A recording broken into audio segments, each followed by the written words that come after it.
Ustaz, bagaimana cara ikhlas yang benar-benar sesuai tuntunan Al-Quran? Ya, kita keluarkan surat Al-Ikhlas. Betul nggak? Cara ikhlas sesuai tuntunan Al-Quran, keluarkan surat Al-Ikhlas. Ya sudah. Apa itu ikhlas? Itu dulu cara ngajinya. Apa itu ikhlas? Apa itu ikhlas? Tulus. Apa itu tulus? Ikhlas. Ya. Itulah. Saya tulis ini ya. Baik. Dari belakang kelihatan ini? Oh, bagus. Saya tuh suka kagum ya. Kagum dimanapun berada. Bukan hanya di sini. Kalau saya bertanya kepada yang paling belakang, itu selalu kelihatan. Padahal belum saya tulis. Ikhlas. Ya, ini ya. Tuh, pelan-pelan. Ikhlas ini dari kata akhlasa asalnya. Akhlasa, yukhlisu ikhlasan. Akhlasa, gini. Akhlasa. Akhlasa itu asalnya dari kata khalasa tambah a. Itulah cepat membahasnya, singkat padat. A plus. Ya, ini kan awalan ini a nih, nah, tambahannya. Plus khalasa. Simpan a-nya dulu. Kita ke khalasa dulu. Khalasa itu asalnya sesuatu yang bening, yang enggak bercampur dengan apapun, yang murni. Makanya ini nih dalam bahasa Arab disebut dengan al-ma'ul khalis. Air bening. Bukan air putih. Kalau air putih apa? Susu. Air putih apa? Ya. Kalau yang coklat apa? Teh. Yang hitam apa? Kopi. Yang putih apa? Kalau ini air apa? Bening. Nah, ini khalasa namanya. Khalasa. Kalau dibawa ke pemilik pelakunya disebut khalis. Ya, misalnya ada yang namanya khalis. Maksudnya apa? Orang itu seringkali menyaring segala yang keluar dari dirinya sehingga selalu bening, bersih. Makanya kalau ada orang namanya khalis, kata-katanya nggak boleh kotor. Karena itu bukan bagian dari cermin kebeningan hatinya. Catat itu ya. Termasuk pandangannya jangan memandang yang kotor. Karena itu bukan dari cerminan namanya. Itu khalasa namanya. Kalau kita ingin berusaha menyingkirkan yang kotor, menanggalkan, ditanggalkan, digelincirkan, izalah, tanggalkan supaya yang bersihnya saja yang muncul, maka tambahkan hamzah di depan kata dasarnya. Dari khalasa tambah hamzah. Maka harakat ini huruf pertama kan kha fathah ya. Lihat ini, fathah. Fathahnya pindahkan ke depan. Jadi a, ini sini a. Karena ini dipindah, maka ini mati, hilang. Jadi akhlasa. Di akhlasa itu usaha yang sungguh-sungguh untuk menghilangkan yang kotor-kotor, yang mencampurinya. Sehingga nggak ada campuran lagi. Kalau ini air bening ada campurannya, saya bersihkan campurannya sehingga tersisa yang beningnya saja. Maka prosesnya disebut dengan akhlasa. Sudah? Sifatnya, karakternya, sifat yang membebaskan diri sudah hilang dari campuran sehingga bening saja, itu karakternya, sifatnya disebut dengan ikhlas. Di ikhlas itu asalnya keadaan yang murni, bening, yang tidak bercampur dengan motivasi atau keadaan apapun di luar dengan tujuan pokok yang ingin diraih. Misal, tujuan kita beribadah kan karena Allah kan? Nyembah siapa? Allah, ya. Wa ma khalaqtul jinna wal insa illa liya'budun. Kata Allah, aku enggak ciptakan jin dan manusia kecuali untuk menyembah aku. Maka kalau kita menyembah, nyembah siapa? Allah. Tujuan kita pada siapa? Allah. Maka jangan pernah nanti ada penyerta-penyerta, motif-motif lain yang menyertai ibadah kita sehingga keluar dari fokus. Keluar dari tujuan asal. Karena tidak sedikit nanti ada orang yang ingin ibadahnya seharusnya dilihat Allah karena Allah. Ibadah yang dikerjakan karena ingin diperhatikan Allah sifatnya disebut ihsan namanya. An ta'budallaha ka'annaka tarahu fa illam takun tarahu fa innahu yarak. Hadis Muslim, hadis yang ke-8. Engkau berusaha menyembah Allah dan merasa diawasi sekalipun engkau tak mampu melihatnya. Itu ihsan namanya. Nah, ibadah yang ingin dilihat oleh makhluk bukan khalik disebut riya namanya. Riya. Imam mimpin. Bismillahirrahmanirrahim. Alhamdulillahi rabbil alamin. Maghrib, bagus. Bapak komen setelah sholat. Masya Allah Ustaz, tadi bagus sekali suaranya. Mudah-mudahan Ustaz dijaga. Isya ditambahin cengkoknya dikit. Karena pujian tadi. Alhamdulillahi rabbil alamin. Misalkan, karena tujuan untuk didengar oleh orang yang tadi. Atau ingin kelihatan oleh yang lain, saya pun bisa sholat berjamaah. Maka ingin dilihat disebut dengan riya, ingin didengar disebut dengan sum'ah. Itu yang menggeser dari ihsan. Fawailul lil musallin alladzina hum an salatihim sahun alladzina hum yuraun. Riya itu pengen dilihat orang. Bahasa kekiniannya pencitraan. Paham? Sedekah karena pencitraan. Bapak, ada Masjid Miftahul Jannah di Gede Bage akan renovasi. Saya yang tanggung semuanya. Saya kasih 1 miliar, tapi tolong pasang spanduk dari Sabang sampai Merauke. Ini Haji Fulan, misal. Nah, itu riya namanya. Itu mencampur sesuatu dari yang pokok. Kalau kita ingin tepikan berusaha lillah, sifatnya disebut dengan ikhlas. Orang yang berusaha mewujudkan itu, berusaha namanya mukhlis. Jamaknya mukhlisin. Nah, kita itu diperintahkan oleh Allah sepanjang ibadah usahakan yang ikhlas. Jadi usaha kita yang dilihat oleh Allah. Nanti Allah yang ngasih hasilnya. Orang yang berusaha untuk ikhlas disebut mukhlis, jamaknya mukhlisin. Turun surah Al-Bayyinah, surah 98 ayat 5. Wa ma umiru illa liya'budullaha mukhlishina lahud din. Kalau sudah dapat ikhlas itu diberikan oleh Allah dalam hati. Kalau sudah ada dalam hati, enggak pamrih. Dia enggak mikir apa-apa. Yang penting Allah ridha. Jadi walaupun dia ngasih ketahuan orang, dia udah gak peduli dengan orang. Jadi ada level seperti itu ada. Sudah gak ngaruh, mau muji, mau enggak. Kadang-kadang dia potong. Akhi, wah antum itu, ya udah. Itu mah rezekinya dia aja ditipin Allah sama saya. Kalimatnya itu sudah nyaman. Tertanam dalam jiwanya, fokus tujuan ibadah hanya lillah. Kalau sudah Allah berikan sifat ikhlas itu berubah dari mukhlis menjadi mukhlas. Ada ikhlas, ada mukhlis, ada mukhlas. Mukhlis, ada mukhlas. Kalau sudah mukhlas, maka tingkat ini adalah tingkat di antara yang tertinggi dari hamba Allah yang sulit ditembus oleh setan. Jadi setan itu kalau sudah ketemu orang mukhlas, dia sudah give up. Nyerah dia. Memang dia masih menggoda untuk menunaikan tugas gitu kan. Ya, tapi tugasnya menjadi formalitas karena nggak bisa ditembus. Itu sudah pengakuan setan sendiri. Ada di mana? Di surah 15 ayat ke-40. Nah, Quran surah Al-Hijr surah 15 ayat 40. Illa ibadaka minhumul mukhlasin. Ya Allah, aku akan goda setiap anak cucu Adam dari depan, dari belakang, dari kanan, dari kiri. Di kanan, kiri, depan, belakang itu setan datang. Ya, kenapa enggak dari atas? Karena atas itu adalah bagian dari Allah untuk memberikan bimbingan lewat malaikat. Kenapa enggak di bawah? Sudah dikubur. Kalau sudah dikubur, setan enggak goda lagi. Kalau setan masih menggoda mayit, kurang kerjaan setannya. Orang udah enggak ada beban ibadah kok masih digoda. Paham ya? Nah, inilah mukhlas. Kalau sudah jadi mukhlas, enggak bisa ditembus. Illa ibadaka minhumul mukhlasin. Kecuali hambamu yang mukhlas.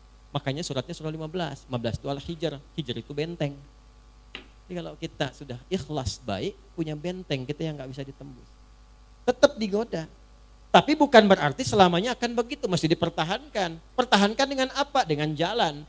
Apa jalannya? Jalan besar itu disebut syara. Konsepsinya disebut dengan syariat. Maka munculnya syariat. Jadi untuk ikhlas itu lewat syariat. Apa bentuknya? Nanti turunannya lewat ibadah. Apa di antara detilnya? Lihat aja, setiap ada kata yang membimbing pada keikhlasan, amalannya itu yang mengantarkan pada ikhlas. Di mana ditemukannya? Gampang. Setiap ada ayat, ada dibuka dengan kalimat iman, maka amalan setelahnya mengantarkan pada ikhlas. Kalimat iman pertama Al-Baqarah ayat 3. Alladzina alladzina yu'minuna bil ghaib wa yuqimunas shalah. Tuh, kalau kita melatih salat dengan baik, dapat ikhlas. Jangan cukupkan pada yang fardu. Karena yang tidak pengen banyak ikhlas pun 5 waktu juga. Kalau pengen dapat itu menjadi mukhlas, maka latihan, tambah sunnahnya, tahajud bangun. Gak apa-apa, malam pertama itu gak apa-apa, 2 rakaat juga gak ada masalah. Nanti setelah menikmati itu akan tambah, 4, witirnya baru 1, sampai nanti 10, witirnya 1, 11. Ada yang makin enak, makin nikmat jadi 2, 3, ada yang 39. Itu masing-masing mendapatkan kenyamanannya. Nanti setelah itu tiba-tiba paginya udah syuruk dia, dapat duha lagi pertengahan, duha akhir, rawatibnya. Kalau udah terbiasa dengan sholat sunnah, itu suasana hatinya akan beda. Makanya amalnya pun akan lain. Itu sholat tuh, itu baru sholat. Tuh, kaget kan? Dan kalau sudah sholatnya bagus itu nanti akan ada pancaran. Di antara pancarannya sudah bisa gemar berbagi tuh. Kalau sholatnya sudah bagus, nggak harus dengan harta, jangan selalu diartikan dengan harta. Berbagi perhatian, berbagi ilmu, berbagi petunjuk pada kebaikan. Makanya setelah sholat, lanjutannya infak. Wa mimma razaqnahum yunfiqun. Infak pun masih latihan juga. Jadi begitu Anda banyak memberi, berbagi, bukan memberi ya, berbagi. Maaf ya, dibagikan. Kenapa dibagikan? Karena Allah titipkan. Jadi yang dibagi itu titipan Allah, bukan punya Anda, bukan punya saya. Mumpung Anda yang dititipi, cepat ditunaikan. Sebelum itu dicabut, dititipkan pada yang lain. Itu cara bacanya. Dari mana taunya bahwa itu bagian orang lain bukan kita? Maka lihat kebutuhan kita itu seperti apa dalam sebulan. Ada anak, ada istri, kan? Atau sebaliknya istri, ada suami, ada anak. Ada siapa lagi? Bagaimana kebutuhan sebulannya? Berapa banyak yang dibutuhkan? Keluarkan dulu, simpan dulu. Lalu setelah itu, kalau kita sebut bagian dari kelebihan, apa rencana-rencana masa depan yang paling dekat? Atau yang jauh, itu yang kita sebut dengan tabungan. Kalau sudah terpenuhi itu, lebih dari itu hak orang lain yang Allah titipkan lewat kita. Nanti disebutnya infak. Infak itu banyak nanti. Kan infak pertama untuk keluarga. An-Nisa ayat 34. Infak kedua untuk kerabat terdekat nanti. Seperti orang tua. Orang tua itu bukan dizakati, tapi diinfaki. Dalilnya mana? Al-Baqarah ayat 215. Yas'alunaka madza yunfiqun. Mereka bertanya padamu Muhammad sallallahu alaihi wasallam, apa yang harus diinfakkan? Qul ma anfaqtum min khair. Kalau mau infak kata Allah yang terbaik. Jangan engkau enggak suka lihatnya saja dibagi orang. Itu ada di Al-Baqarah ayat 267 sampai 269. Wala tayammamul khabitha minhu tunfiquna walastum biakhidhihi illa an tughmidu fi. Jangan kasih orang benda yang kamu lihat saja sudah enggak suka. Ya. Jangan masukin kotak infak. Keadaan uang yang Anda lihat aja udah nggak suka. Ini lecek, di bank aja nggak diterima, masukin aja kotak infak tuh. Misalnya, nah, jangan seperti itu langsung dapat penolakan dari Allah. Kalau sudah ada yang terbaik, yang bagus, maka kepada siapa diberikan? Lil walidain, orang tua. Orang tua tuh memang nggak pernah minta di lisannya. Tipikalnya begitu. Tapi kadang-kadang kode kerasnya itu sering muncul lewat sikap. Itu harus pandai dibaca. Alhamdulillah, nah, mama cekap teh jagong oge, ya. Oh, berarti kemarin makan jagung. Segera kirimkan berasnya. Ya, oh, pengen mangga. Tadi ngalangkung ke Kosambi, nih rawas pisan ketinggalnya. Cepat ke Kosambi. Apa yang disebutkan cari. Kalau memang bisa didapatkan. Kalau ada kelebihan harta yang Allah titipkan, orang tua 9 bulan lebih 10 hari dikandung, dirawat-rawat, diberikan ASI. Kalaupun Anda sukses kata Allah, jangan bangga dulu, bukan karena kerja keras Anda. Mungkin itu tangisan ibu Anda yang sering berdoa kepada Allah. Minta anaknya jangan seperti saya ya Allah. Mungkin itu keluh keringat ayah Anda yang dulunya ke sawah, serabutan, minta sama Allah, ya Allah, tinggikan derajat anak saya. Jadikan dia lebih nyaman. Gak apa-apa saya begini ya Allah, yang penting anak saya nyaman tidurnya. Kuliahnya tinggikan, sekolahnya tinggikan, berikan derajatnya. Makanya ketika Anda tumbuh dan sukses, bahkan sukses, itu yang pertama diminta oleh Allah dan diperintahkan berdoa mensyukuri itu dengan mengarahkan doa pada orang tua. Qala rabbi auzi'ni an ashkura ni'mataka allati an'amta wa ala walidayya. Itu ada di Quran surah 46 ayat ke-15. Kalau Anda merasa udah usia 40 tahun bahkan udah sukses, udah hebat, jangan membanggakan usaha Anda, kata Allah. Mungkin itu saham terbesarnya adalah amalan orang tua Anda. Maka dari itu, kalau belum mampu memberikan sesuatu yang, ya, kalau membalas itu nggak mungkin. Yang bisa dilakukan adalah memberikan kasih yang sekiranya mendekati apa yang bisa dilakukan. Ada seorang anak mengatakan pada orang tuanya, setelah dia memberikan bakti luar biasa. Ya, jadi ini kisah nyata. Saya tuh dulu waktu 90-an tuh masih banyak buku-buku bagus tuh. Sekarang tuh sudah nggak banyak maknanya gitu ya. Semua dicetak aja gitu. Ya, dulu tuh berkualitas buku-buku, banyak kisah-kisah orang soleh, 40 kisah orang-orang soleh, banyak sekali. Ada seorang ayah sakit, dirawat oleh anaknya, sampai luar biasa maksimal. Disuapin seperti diperlakukan ayahnya itu, seperti diperlakukan saat ia kecil. Ya, ke toilet, diantarkan, dibersihkan kotorannya, macam-macam lah. Sampai satu kali anaknya komen, "Alhamdulillah ayah, aku telah bisa membalas jasa-jasa ayah, perawatan seperti ayah telah merawat saya waktu kecil." Apa jawab ayahnya? Tidak, nak, belum sampai kamu kepada level itu. Kenapa ya? Karena aku merawat kamu dulu supaya kamu hidup. Sedangkan engkau merawat saya sekarang untuk mengantarkan pada kematianku. Ya. Makanya nggak akan bisa, balas orang tua tuh nggak akan bisa. Kalau nggak bisa balas, minimal bahagiakan, jangan sakiti lah. Kalau nggak bisa ngasih, minimal jangan sakiti. Wala taqul lahuma uffin. Kata aja udah nggak boleh, bentak nggak boleh. Udah dikandung merat, gak pernah dilepas, dikasih ASI, dirawat-rawat, disayang-sayang, dicium, dipeluk, bangun malam, bangun, capek, lelah. Udah dewasa bentak-bentak, ente siapa? Gak malu Anda sama Allah tuh. Di belakang keluh kesah, ada yang tega menggibahkan ibu bapaknya. Ya, ada yang tega memaksa memberikan warisan, ada yang mempolisikan bapak ibunya. Anak kurang luar biasa itu ya. Saya gak punya kata-kata untuk melukiskan itu tuh. Kita doain supaya dilembutkan hatinya, balik, tobat, baik. Ya, saya nggak pernah mengajarkan untuk berbuat yang kotor. Ya, saya nggak pernah mengajarkan untuk mencela orang. Minimal kita doakan. Kalau ada orang mengaku belajar dengan saya, mencela orang ini itu, saya tidak mengakui itu belajar. Ya, kita itu belajar untuk memperbaiki diri. Sebelum memperbaiki orang lain, perbaiki diri pribadi. Jadi itu gambarannya ya, gambaran keikhlasan itu pancarannya adalah amal soleh. Latihannya lewat apa? Lewat amal-amal yang Allah berikan kepada kita. Di salat, infak, ya, lil walidain. Setelah orang tua siapa? Wal aqrabin, kerabat dekat. Nah, jangan sampai Anda infak jauh-jauh keluar sana, ternyata anak kakak sendiri kurang perhatian. Anak bibi masih harus disantuni. Dilihat. Wal yatama, anak yatim. Wal masakin, orang miskin, wabnis sabil, orang yang kesulitan dalam perjalanan. Nah, perjalanan itu macam-macam. Ada yang di jalan, ada yang tafsirannya beasiswa yang keluar butuh bantuan dan sebagainya. Ya, ada yang SPP-nya belum bayar sehingga jalan sekolahnya terputus. Nah, itu maknawinya banyak sekali. Perhatikan itu. Nah, nanti di luar itu ada lagi yang tinggi juga seperti fisabilillah, babnya banyak. Nah, yang pokok apa? Zakat. Itu kalau udah berlatih, coba latihan ya. Ada orang-orang yang kalau ba'da subuh tuh suka keluar tuh. Coba deh ikuti itu. Itu tuh Masya Allah. Ginilah, besok tuh Jumat. Gak usah banyak-banyak lah. Ya, 1.000, 2.000 atau 5.000, siapkan aja untuk infak. Tapi saya minta nih, Anda keluarkan dengan tangan Anda sendiri. Banyak di jalan tuh. Atau sekitaran Anda. Cari betul-betul kualifikasi orang yang memang memerlukan itu.